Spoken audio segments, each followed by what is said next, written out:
ખારેલમાંથી ચોરીના 2.76 લાખથી વધુના સળિયા સાથે 2 ઝડપાયા.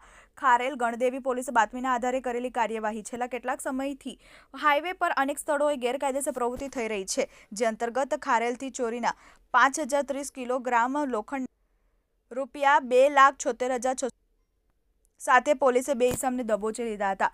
ગણદેવી પીએસઆઈ ડી.એમ. રાઠોડ તથા અપોકો મુનીશભાઈ ભલાભાઈ તથા પોલીસ કોન્સ્ટેબલ નિર્મળસિંહ પ્રભાતસિંહ મળેલી બાતમીના આધારે પુનારામ કોલેજી ગણદેવા ખારેલ આનંદ વાટિકા સોસાયટી તથા સમારામ દોલારામ મટવાડ ગામની સીમા ખારેલ ઓવરબ્રિજના ઉત્તર છેડાથી સહેજ આગળ નેશનલ હાઈવે 48 મુંબઈથી અમદાવાદ જતા રોડની પશ્ચિમે આવેલા હિન્દુસ્તાન ઓટો ગેરેજની સામે આવેલ ખુલ્લી જગ્યામાં ગેરકાયદેસર રીતે લોખંડના સળિયા ચોરી અથવા છણકપટથી મેળવી સંગ્રહ કરી રાખ્યો છે અને જે સગેવગે કરવાની પેરવીને માં હોય તેવી બાતમી મળી હતી. પોલીસે બાતમીના આધારે રેડ કરતા 2 ઇસમો પાસેથી આધાર પુરાવા, બિલ વગરના લોખંડના સળિયા, ચેનલ, પાઇપ, 5030 કિલોગ્રામ રૂપિયા 2,76,650 તથા મોબાઈલ રૂપિયા 5,000 મળી રૂપિયા 2,81,650નો મુદ્દામાલ મળી આવતા અટકાયત કરી આગળની તપાસ પીએસઆઈ ડી.એમ. રાઠોડે કરી.